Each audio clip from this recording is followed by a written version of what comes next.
everyone. We're here today to talk about my first ever guest, obviously, but partnership with ASCP. So as you all know, we are doing the first ever Cell Bowl.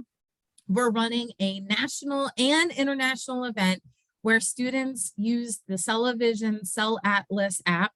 It's a free app that they can practice doing their hematology cell counts on and cell identification. And so what we're here to talk to you about today is that we just finished the first week of the national competition, and we're going to talk about the stats, the international competition, how that's going. And then we're also going to provide a tutorial that will help. It's going to be a series of tutorials that will help you with your hematology practice and learning to prepare you for the ASCP Board of Certification exam. So the first thing that we're going to do is we're going to talk to Mr. Odegard and talk with him about what the Council of Laboratory Professionals is, because he is the chair and he is my major partner, and his committee has been very supportive over at ASCP to help this whole event get underway. So you all should be very thankful to him because he's awesome, and so is the council.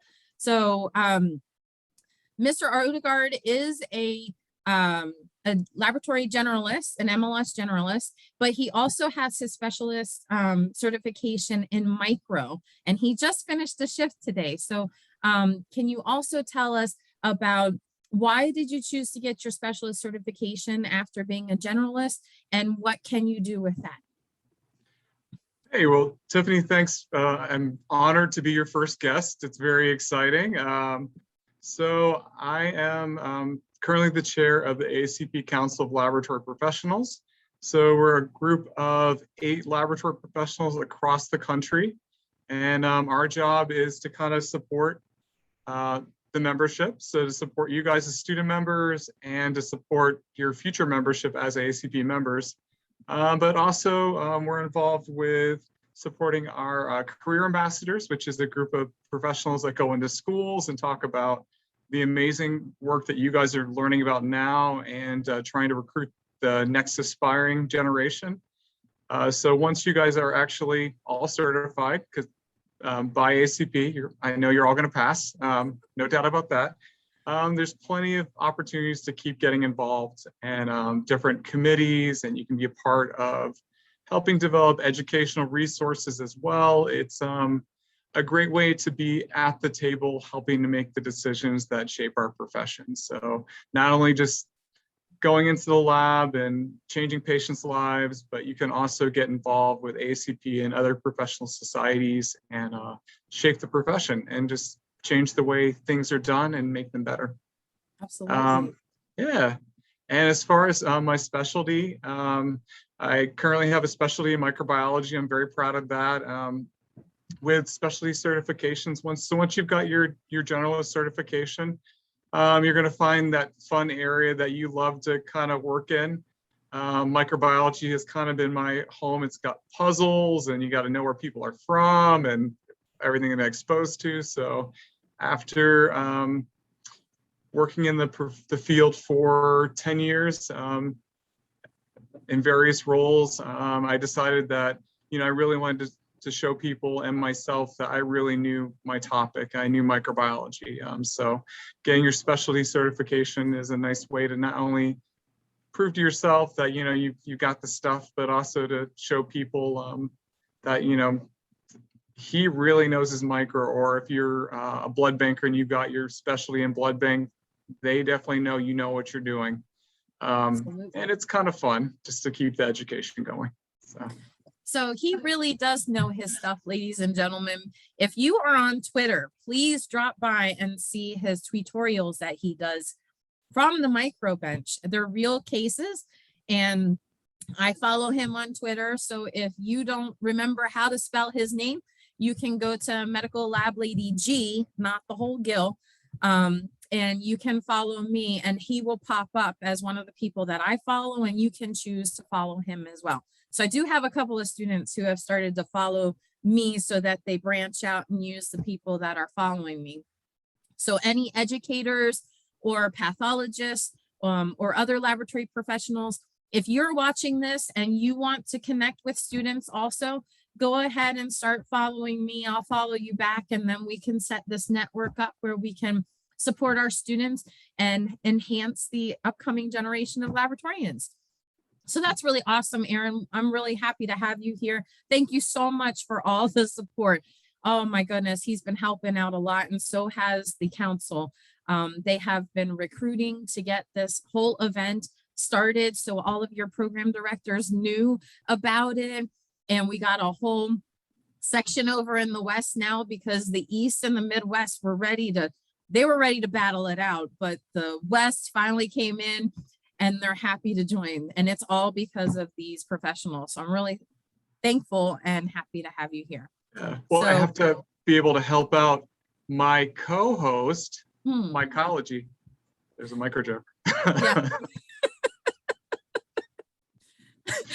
I'm gonna try not to laugh the whole time.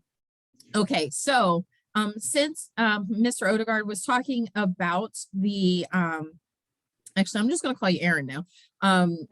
Since we were talking about the student membership, let's go ahead and show the ASCP website and what there is available for students. So if you go on to the ASCP website and you search student membership, this will come up. It has my role, and then all of this and major big word, the student. So you know that you can come here, and there are 2 different kinds of students available on this website. Most of you most likely are a laboratory science student, so you can click on this. And it talks about all the resources available for you from ASCP. Aaron, do you want to talk about any of these, or? Sure. So as part of your free student membership, once you sign up, there are study materials and different journals that you'll have access to. So different educational content that's provided by ASCP completely free. The amazing thing is that if you're a student member, you can call the helpline that's on the ASCP website to sign up for a free entry into the ASCP annual meeting. And the great thing with that is the meeting itself, quite a bit of it is virtual, which means it's going to be recorded. So ASCP's got an amazing career services group that has videos on how to prepare your resume and build that. They also have opportunities for doing mock interviews that you can sign up for with lab professionals. And then also there's an amazing mentorship program that you can actually sign up for once you're a student member. And you can be a mentee and have a mentor from anywhere across the country. So having opportunities should not be limited by where you are and what your resources are. So actually the mentorship program that the ASCP does have gives you that opportunity to connect with mentors from across the globe that can give you that advice or that support that you might need to make the next career move or just to even get into the field itself. So a lot of great resources. Absolutely. And you are one of them, and so am I, actually. So if you all are interested in getting a mentor, we are just 2 of many. There are a lot of mentors, and the great thing about them is exactly what Aaron was saying, that you have this whole list of topics that you can choose from of what you're interested in and what type of mentor you're looking for. And then it will go through the database of all the mentors and pull up the one or ones that may be most likely your best fit. And then you can choose and reach out to them and talk about what you're expecting. And they'll say, maybe I'm not the best one for you, but this person is, or sure, we can talk about that. And then you establish what level of relationship you want and for how long. And then you take it from there. So you can even continue to have a mentorship with someone and where it's not that you're, doing it every single month. It can just be an as needed, but you just keep that the mentorship active between the two of you. Yeah, So, and I've had mentees that we'll talk maybe once a month or do like a check-in. I've got a woman that I've been working with. She hadn't been in the workforce for a while and went back in micro. So she'll email me, I have a question about this microculture. This is how we approached it. What do you think? Or it could just be something as simple as a vacation photo. Hey, we went here. So it's a fun way to connect with people and also to get that advice that it can be tough to find a good mentor. So it's a great program. absolutely. Yeah, I've had the same experience. I had one person who had just become a program director, and she was going to have her first site visit. So we were going back and forth with, how do you prepare for that? So it doesn't just stop when you're not a student anymore. It absolutely continues on. So people that are mid-career or post-career can be within the system and help to navigate it with you and point you in the direction that maybe it is that you want to go. So that's really great.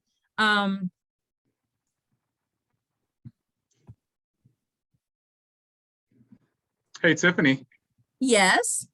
Are you ready? Ready for what? Are you ready to sell ball? Yes, it's going to be a blast. All right. I'm ready too. Okay. So we are so excited because we are about to do the stats of this whole thing. Then we'll do a tutorial. So is everybody ready? Because I'm really, really excited. I'm almost falling out of my chair. All right. I'm ready to see this rouleau. I'm ready. All right, here we go. All right, so this is our first week stats. We had 71 programs in 33 states that were competing this week, actually this year. 46 high score submissions were done though out of those 71 programs. So not everybody made it to the regional stadium this week, but we're hoping they're going to get their practice done and be meeting us at the stadium next week. All right. So in the East, we have 34 programs that are competing. That's 48% of the whole amount of competition, and 15 states in the East. All right. We are both from the East, so I think there's a little bias in this year. Just a little bit. I really hope the East takes it. I'm just saying. The Midwest is following up with 30 programs. That's 42% out of 13 states. And then the West has 7 programs, and that's 10% out of 5 states that are participating. So we're not saying there's 5 states in the West. All right. So Aaron, do you want to talk about the stats right here? I'm going to zoom in for you about the types of teams. Sure. So the great thing is, as a laboratory professionals, we've got teams from across the board. We've got a great group of MLT programs, so about 45%. So there's 32 programs. There are 35 programs that are MLS programs. And just like with our profession, there's lots of overlap, lots of people going from MLT to MLS. So there is a little in between. So there's quite a fun mix of lab aspiring professionals. And then here are the states. So we were talking earlier that this is a 3D graph. So if you see a bar that goes over a line, that means it's to the line that's up above it. So here we've got so many states represented in the East. We've got Alabama, Florida, woo, there you go, Kentucky, Maryland, whoop, whoop, Massachusetts, yeah, Michigan, New Jersey, New York, North Carolina, Ohio. There's a lot of programs coming out of Ohio, Pennsylvania, Rhode Island, South Carolina, Tennessee, and West Virginia. Yeah, my Good husband's family. representation, yeah. All Good right, what mix. about the Midwest, Aaron? What states are being represented in the Midwest? Okay, so it's a pretty good mix too. Arkansas, Colorado, Illinois actually got quite a few programs. And you can't count out Kansas out, but also Minnesota and Montana and some of the other states out west. But if you look at Texas, just because they got 7 programs, everyone else, don't count everybody else out. Yeah, So, they've got a lot. I think they have 8 being represented here. I might have counted that wrong on the thing, but they really are outshadowing everybody else with how many they brought to the game this year. So I do have a friend who is leading the Texas charge. We have a couple of friends that are leading the Texas charge. So we'll support them because, Council of Laboratory Professionals, right? We're very supportive of each other. But when it gets down to it, I think, the East has got to take it. that's true. When it comes down to the diff, Yeah, when it comes down it's to in the East. it is in the East, shifted to the right of the country if you're looking at it. Well, but we're to the left if you're looking away. So shifting it to the left all the way back to the East. That's awesome. So we've got All an right. exciting mix. Yep. So on the West, we've got Arizona. California has the most programs being represented from the West. We've got Oregon, Utah, and Washington. So thank you, everybody who is representing your state. I'm sure that they are very proud of you, no matter where we end up in this competition. So let's start with the West, since it's right above here. So if you are in a program team, you're competing to try to complete 30 cell identifications in this quiz format in a minute. So if you can complete all 30, you get a set of time, or you get time as your score. So looking here, we have 58.26 seconds, and we have 33.99 seconds. This ended up changing, and I didn't catch the change. So actually, Utah, Weber State from Utah is really winning it in the West. I'm sorry I didn't catch that before we started filming, but they are winning it right now with 33.99. And honestly, Still that's really the highest. impressive. Yeah, that is super impressive. This is the highest score of the entire competition this week. This is So what I'm striving for. congratulations, Yep. Weber State. Yeah. Oh my gosh. And so that's how you read these. Anything that's over 30 is going to be a time. Okay. And I think that's maybe why I didn't catch it at first, was because it was 33, but that is extremely impressive. So way to go. And then obviously the CLS training program at UCDH is doing an awesome job too. They got a perfect score as well. There were only 2 out of the 7 programs that submitted scores. So hopefully we'll get everything meshed out and ready to go for this week. So we'll have more stats from the West. So it'll be fun to see how the West counts out as we progress. Absolutely. So now we've got the Midwest, and leading the charge, I did a better job on this one, is Northeast Wisconsin Technical College. So looking at these, you can also see that we're listing the cell lines or the cells that students might have had trouble with this week.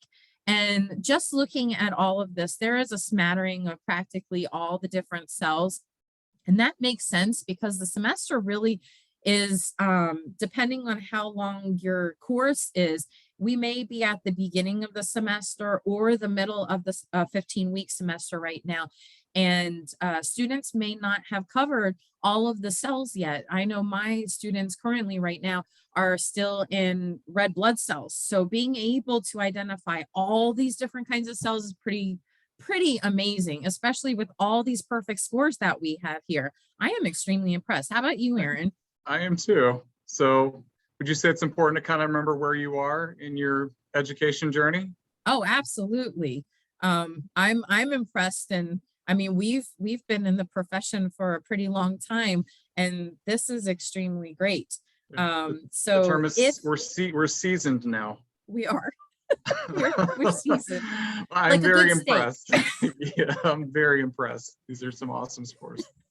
So with that being said, all of you who had perfect scores that have times represented here, like the Midwest is just like all perfect scores.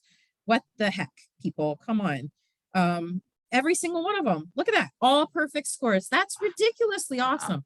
Yeah, I'm really watching North Kansas. I think they're Yeah. going to be they're a little bit of a dark horse, but I can see them. Yeah, they got a good program director down there, Marissa James. She's awesome. So gotta watch out for them. I had to take her name off of here. And they're worried about the they're working on their platelets. So but, yeah, very emphatically, by the way. Yes, very excitedly. So all of you that have a perfect score that your score was the one that your team got to use this week, please make sure that you're entering the international Cell Bowl competition also, because you're able to win lab swag like the shirt that I'm wearing. This is, I think, the fifth week that you could win this. The mug that I'm drinking out of right now, can you see it? Yeah. I can't see me. Okay. That I'm drinking out of right now. This is your fourth week. So we only start giving out the lab swag in the fourth week. We do the fourth, fifth, sixth, and seventh. Okay. And so these are all opportunities for you to get lab swag that you can wear and have a good time in, and to show, hey, you're awesome, because we obviously see you are. All right. So we only put the top 10 of each region up here that had 10 submissions. Okay, so the Midwest had 22 submissions out of their 30 program teams. Okay, so there was a bit more competition in the Midwest than there was in the West. But in number 10, we've got St. Paul College in Minnesota, and they had a 58.89. So I believe they still matched my perfect score, or beat my perfect score time. So I think all of these people can go ahead and submit to the international program one. Not program, I'm sorry, individual. Aaron was talking about North Kansas City Hospital Schools of Medical Laboratory Science, and they just squeaked it out in front of St. Paul. That's and close. It is. And then we've got McLean Community College. A good friend of mine runs that program, and she just made it, like almost 30 seconds ahead of them. So this is just a blast. Yeah, real close in that cell lineage there. Everyone's so oh close. My gosh. Yes. I mean, you even have we're down to seconds, like mini seconds of where we are in all of this. And then moving up into even just the second place, we totally got down to the 40s, and then we get down to 38. That's just incredible. So, and this is just week one, and you haven't even had a whole lot of exposure to these cells so far. That's extremely impressive. It's exciting to see where we're going to go. Yeah, it is. So you all, we're so proud of you for even picking the laboratory science programs, and here you are representing them in your states. All right, so we are down to the East now. Aaron, do you want to talk about the East? They're amazing. I will let you I'll let you lead the charge. Oh, okay. So we've got Southern West Virginia Community and Technical College, and they got our highest score for the East. Okay, we're represented here with 46.7 seconds. That is awesome. All right, Rhode Island is going right behind them with toxic granulation, and with 49.7 seconds. Bowling has been extremely active out of Ohio this week, and they are not falling very much short of No. the second place winners right here. And St. Vincent Schools of Medical Laboratory Science in PA, 56.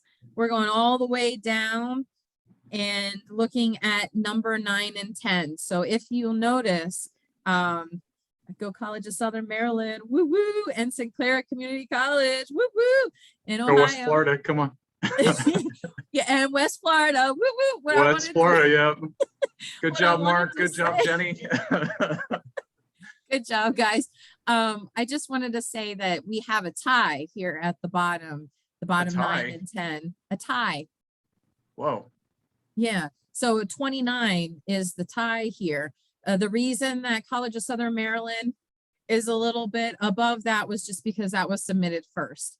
Okay, but both of these programs are tied, and then we have perfect scores for the rest of them. So the East is rocking it, just like the rest of them. And we had 22 out of 34 programs submitting.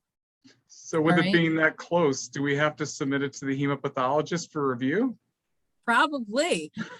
Man, well, teamwork we might there. have to call Cameron. Get him on the line. Oh yeah. Okay, so I'm gonna go ahead and zoom out.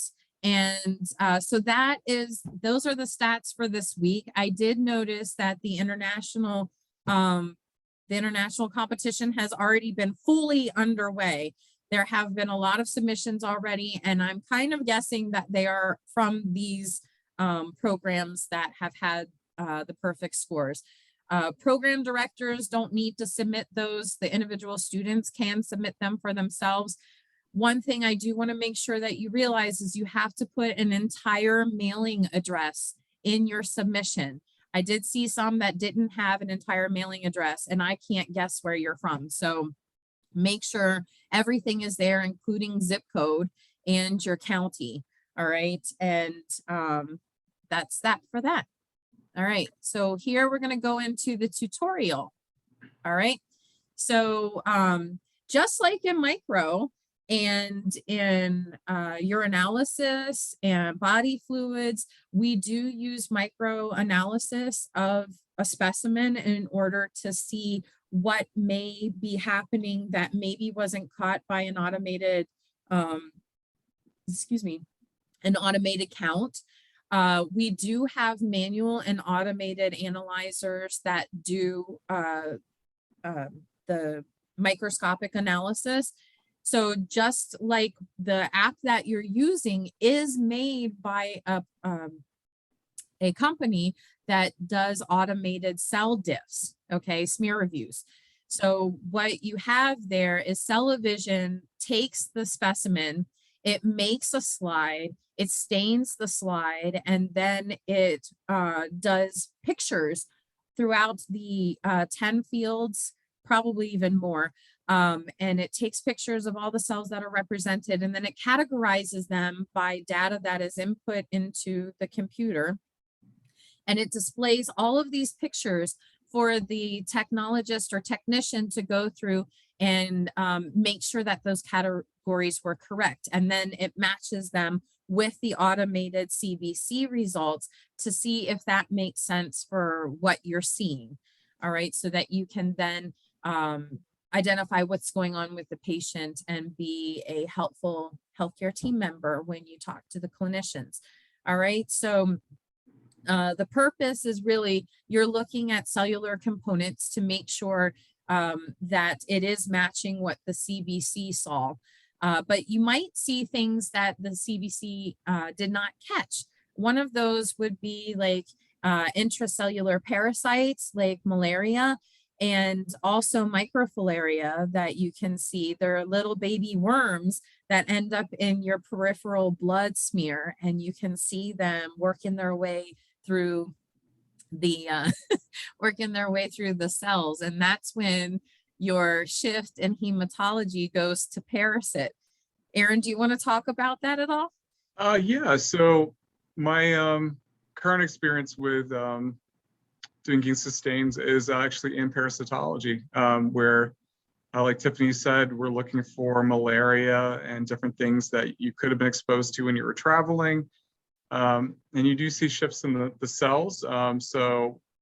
One thing that as microbiologists I'd be looking for is more eosinophils in certain cases. So the smears allow me to kind of see that. And in the rare case I do get to do these, it allows me to practice my my feathered edge, which is very important when I'm doing my thin smear. As you guys know, it takes some practice and get the angles just right. So even in microbiology, we're still doing Giensa smears and we're looking for these blood parasites, but also getting to hopefully in hematology find different cancers and stuff. So. Absolutely. So we all really do work together, even though you may not be in hematology. The stuff that you're doing in micro really does matter with what we're seeing in the other sections, and we do need to call each other and take a look in the LIS to see what they're seeing. So we're in hematology, we're going to see a lot of possibly immature cells, because that is where we become our hematology heroes, where we're catching leukemia, which is categorized by everyone as blood cancer. So technically it's a abnormal cell representation within the bone marrow that ends up having an overproduction of these abnormal cells, and then they end up making their way into the peripheral blood, and we can see them on the peripheral blood smear. There has been in micro and in other areas of the lab as well, molecular is starting to take over and having a lot of methods that are used in order to continue to identify what's going on with the patient. So I'm sure, Aaron, that you all are using maybe serology testing too, in order to find out if the microfilaria are there or other parasites and bacteria. Yeah, Is that true? we do use some rapid antigen cards because it's a little more specialized. But yeah, we do use some rapid serology. Molecular testing is pretty big with PCR. Oh, absolutely. So yeah, so I had a question as a professional, Sure. as a educator. What kinds of tips do you have for making sure that your hematology slide comes out great? Like to get that great feathered edge, what are some tips you have? Well, so we do have the procedure that is down here that I can show you. What you're seeing in the pictures are me using a different technique than your book will show you. I end up having a lot of dexterity issues because sometimes, well, actually a lot of times I'm concentrating a lot and I end up putting so much pressure on the slide. I've snapped slides before because I'm just so intently looking at it that this new, this procedure that I use ends up helping me a whole lot because the pressure that I'm applying is throughout the entire slide instead of having it on the top edge. So if you see, I don't really have anything that I can use. Here's a pad of paper. So this is like, it's the slide. And then for the other slides, you would be coming in, this is my cell phone. You'd be coming in like this, picking up the blood drops. So on this side, and you would be pulling it along, right? Whereas when I try to do this, my pressure gets so intense that it ends up making a really bad smear, and again, snapping the slide sometimes. And I notice that students do that as well. They get really nervous about making smears because they think they have to go super fast, all right, and apply a lot of pressure. And that's because, you're learning it from a book and you see the pictures and you read, you're supposed to have even pressure and go rather quickly. But honestly, since you are that nervous, the thing that you need to say to yourself is to slow down. I've had students that they go through and they're even trying to do this method that I'm showing you here. And they go so fast that they still end up with scratches, you know, streaks and stuff. It Yeah. could be because the slide is chipped on the side. It could be that the slide that they're spreading across isn't clean. So there might be some dust or some kind of particles on there. But there are actual situations where patient's blood has like a high amount of lipids and stuff that they can end up having. It looks like blotching, but it really is their true blood, and it wasn't your slides. But you use this, and I have it like facing me, but you can't really tell in this picture, but I have the slide facing me, and I take the spreader slide sideways and I pull it towards me, and I watch to see. Can you see my pointer, Aaron? I can. Okay. That this blood drop, by the way, is very big. And I said that in the video that I got it from, but it was good to use for a picture because you could see it pretty well. But you wait for the blood to spread across the proximal side of the slide that's facing you. That would be proximal. And then you wait for it to spread, not all the way across the width of the slide, but getting closer to the edges, so it's covering a good portion of the width of the slide, and then you pull it away from you in a steady motion. So quite literally, if you do it like this, that's a perfect amount of speed. You don't want to do like this, because that's what students do, and that's not what you're going to end up. Okay.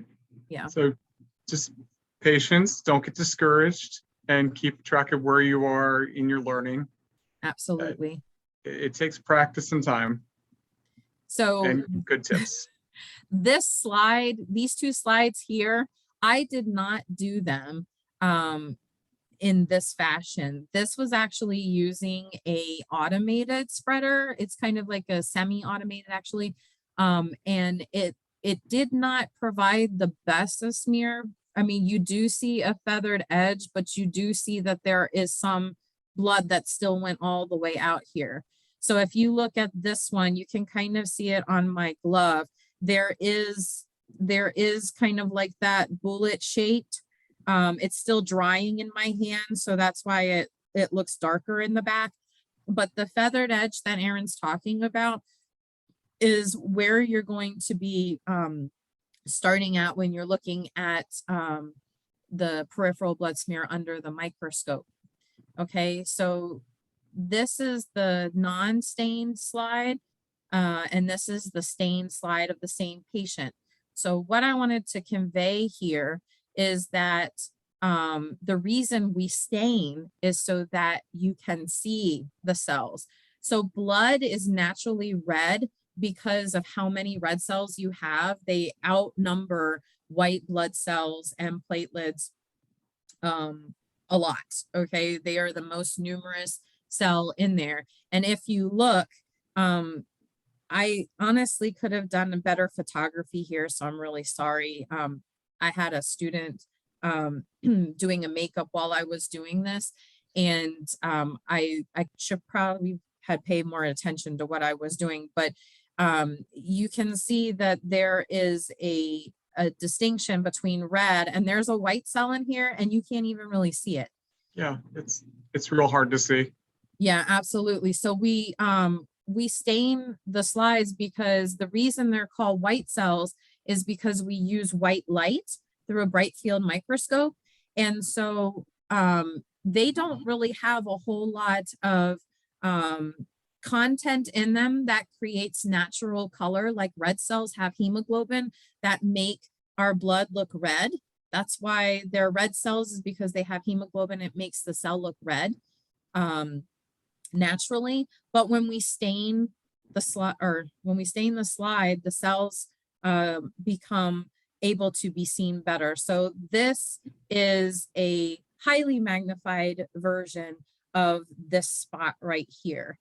And I discovered pro mode on my camera before I took this one. So that's why this one looks so much better than this one. And I think my 40 might have been good to clean had I noticed what was going on. But yeah, so you might want to clean your 40 on this one. This one is on 100, but also magnified with my cell phone. Okay, so this is probably more like 3,000 magnification as opposed to 1,000 when you're on oil. Okay. And that's a good point too. As a aspiring laboratory professional, make sure that you clean your scope and your area. That'll definitely leave you in good shape with your professionals and your coworkers. I love to come to a scope that's actually been cleaned, that's not covered in oil, and it's easier to see things. So Tiffany makes a great point of make sure to actually clean your scope. And that's why I left it in here. I know people viewing this are probably like, well, if you knew that was a problem, why did you put it into the poster? I like to use mistakes as learning tools. And so this was one of them that I thought would be beneficial because you still do see the final result here. So here is that slide maker that I was telling you about. This spreader probably could have been altered to make a better feathered edge on this too, but it kind of ends up leaving you with a line at the end, I've noticed. So students, if you are able to, do it manually, that is really great. And you need that skill when you move forward into the profession. So even when you become a certified technician or technologist, and you're starting to be trained in hematology, they're going to have you sit there and make slides because you need to be able to do it in case the automated stainer and slide maker goes down. You need to be able to do it on your own. So try this method if you're really having a hard time with the other way. It really has helped a lot of my students and they say they like it a lot better. But this is the manual staining procedure here. And we do have information about what is part of the different stains. So looking at the cellular morphology, it's really what's happening with the stain as to why you can see what you see. So just as in any other kind of stain, anything that is trying to bind to a component is going to be the opposite pH of what it's binding to, because that way, there is binding. So we have a methanol fixative that is used in order to adhere the cells completely to the slide. So like Aaron, what about the gram stain? What do we do to fix or adhere the cells to the slide, the bacterial cells to the slide in micro? Same thing. We're using methanol. You can use heat, but a lot of times you'll use methanol so you don't affect the morphology of the cells. So I like that you said that though, because when you're looking at your stain, you do need to have a stain that has good quality because it will affect your slide. And like the buffer, if you have a buffer that hasn't that has had some evaporation maybe, or is not is expired or something, you may not end up having that correct pH range, and your cells will be detrimented by that because they'll start to shrink and you'll see these abnormal RBCs. And you're like, well, the patient probably shouldn't have had crenated cells. What's going on with that? So it could have been your stain. So just like with everything, what you put in is what you get out. So if you get something of good quality at the beginning, what you'll get out of it is something that's more accurate and good quality. Yeah, so you made a good point too, that you're good with a lot of these stains and a lot of everything you're doing in the lab, you're running quality control along with it. So if something doesn't look right with your quality control, like if something's gone on with your buffer or one of the stains, you'll be able to hopefully recognize that, so that way it doesn't impact your patient. Absolutely. So just a part here, we have the fixative, we have the buffer that's going to maintain a pH. All the cells we're talking about are affected by pH because in their cellular membrane, they have proteins, and that's a big building block of a cell membrane. And that each protein has its own pH ideal range. And so if you get outside of that range, it makes it so that there is no binding of any kind. All right. So in order for the stain to work, you need it to bind to the proteins that are in the cell membrane. So if we don't keep that pH where it's the sweet spot, then you're not going to get a really good stained cell. So let's talk about each of those parts of staining. We have methylene blue that is going to stain your nucleic acids. Okay, Aaron, where are the nucleic acids in the cell? In the nucleus. Okay. Exactly. I'm sorry. Are you just going to leave me hanging? No, you were on a roll there. Okay. I was letting you walk us through the different colors that we're looking for, along with colors of the rainbow. Hopefully, yeah, the segments of our ongoing neutrophil. I thought you were gonna have something funny to say, so I was handing it over to you. Okay, so that is with the basic component, excuse me, of the stain. So basic is going to stain acid. All right, so the basic methylene blue is going to stain the acid that is in the nucleic acids of the nucleus. Woohoo!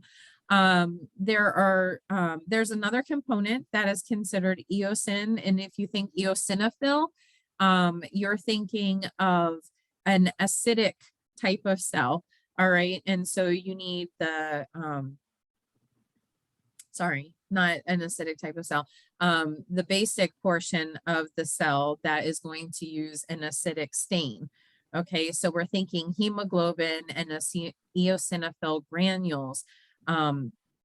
They are going to be represented by this acidic portion of the stain.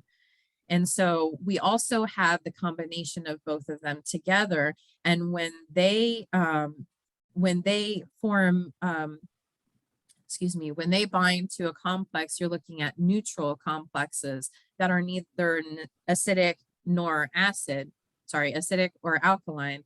I'm getting tired. I'm really sorry. And those would be like the neutrophil granules. So you'll see a combination or gradients of color because of what is represented in the cell and what is represented in the staining procedure. It's pretty cool too that all these components together allow us to see different cell types and be able to diagnose different cancers, and it takes a village. So it's kind of cool to see all these components come together and allow us to make that diagnosis for our patients. Absolutely. And so next week, we're going to be talking about red blood cells. Okay. And it's really neat because we're going to go through the entire growth, I guess you could say, the maturation stages of red blood cells. And they do have a nucleus when they first start out, and they do divide by mitosis in the bone marrow to make, daughter cells, as we call their little babies, or daughter cells. And what you're going to see within that tutorial is how these staining components that you're learning this week are going to affect what you see in the different stages of maturation. Because when we first start out in the bone marrow, they have a nucleus, they have organelles, they have a lot going on, and hemoglobin is not really that well represented in the cytoplasm until later stages. So you don't really see that it's red. All right. So when we get to that, you're going to see how it can look like white blood cells. And we'll talk about how to make sure that you don't make that mistake. So awesome. These pictures, sorry, go ahead. I was just going to say that's an awesome preview of what we're going to see next week. Yeah. Woo. So these pictures were from my channel and from my phone doing stuff in the classroom lab. And so that's why that's here. We did have a section on the actual procedure of how you do the staining. So I'll just let it rest here for a minute so you can see that and review it. And then we just talked a little bit about why do you actually stain. And so we've covered that, just trying to give this some recording time so you can review it at another time if you need to see the exact steps. Here is my one reference because I did get information about each component of the slide from a really great textbook. So if you are interested in hematology and this doesn't happen to be your textbook, feel free to pick it up at Amazon or the publisher. I believe it is Elsevier, and they do have an electronic form or electronic version as well. And that actually is really great. My students, we have laptops in our classroom and our classroom laboratory. We use them for both types of class, and the students pull up their book online while they're there, and you can search different terms, and it'll take you right to those terms within the textbook. It's really, really neat. It was a great thing. Yeah. So do you have anything you want to say before we end, Aaron? No, I feel like you did a great job. It's a lot of fun. Do we have any other reminders for people? I feel like you're hinting and I don't remember. Do Make we need sure a selfie? Oh, yes. So make sure that you all are doing your selfies. So while you're in your classroom, even your program director and your faculty member that are participating in this event do have a selfie background. And when you do take them, thank you, because I almost missed the next slide. I didn't want to see the next week's tutorial. So here we are. Whoa. Yeah, we did have we did have some really great pictures come in. Thank you all for taking your selfies and submitting. These were really fun, and I like this. We had a submission of cupcakes. Yeah. And they are cellular cupcakes. So let's take a zoom into that, a zoom on Zoom. There we are. So we have all these different types of cells. Do you want to take a gander at trying to figure out what they are, Aaron? Or do you want me to? Oh my, I see some red blood cells there. There's some red blood cells, yeah. Nice. I'm pretty sure I see a lymph. And eosinophil at the top. Are these the lymphs, do you think? Because that's what I was thinking. Maybe not. Yeah. And then so. Eosinophil here. Yeah. And then I see micro. Yeah, there's always a culture. We're very cultured here. We are very cultured here in the lab. Yeah. So it looks like these are gram negative bacilli, UTIs that you're dealing with today in the lab. Yep. I read 300 urine cultures today. It was fun. Oh my goodness. And then, oh gosh, and here's some of our champions over here. Some of our competitors. I think they were celebrating after they submitted their all those high scores. Their high scored, yeah. So this is our winning score person right here from Utah. You can see the beautiful mountains in the background. Congratulations. Yes, congratulations to you from Weber State. My students right here. We've got some other West Virginians over here. So the East is really holding it up with these pictures, guys. You need to submit more on the other end. Come on, get in, get with it. We need your selfies. We do. This gentleman is from Texas, and he was the high scorer in Texas. And trying to remember where these young ladies are from. I feel so bad. I had it written down, but I've forgotten. But we did get some really, really great pictures in there. It is not just the one person that gets the highest score that is your team. It's the entire program that is your team. So even if you had the highest score or you didn't have the highest score, we are so excited for you to be in this competition. It's not about really the high score. It's about you practicing and being ready to save someone's life because of your great skills. So you are students. You won't be perfect all the time. You won't be perfect all the time when you are a certified professional. But what we do expect for you to do is make sure you use your resources, keep practicing, keep learning, and don't be afraid to ask questions. Exactly. Everybody needs help. Oh, and then make sure to share your selfie photos too online as well. Absolutely. And do you want to tell us what the hashtag is? Yes, the hashtag is, well, hashtag Cell Bowl 2021. And if you want to have it being shared with all of the stuff that is happening with the ASCP Path to Boston and annual meeting, Aaron, what hashtag do you use there? Oh, hashtag ASCP 2021. Yes. So we've got some really great stuff there. ASCP is really excited to support its students. All of us program directors and educators are so excited for all of you. Everybody's doing a really great job. So well done. And we will see you in week 2. Bye for now. Bye, guys. Keep going.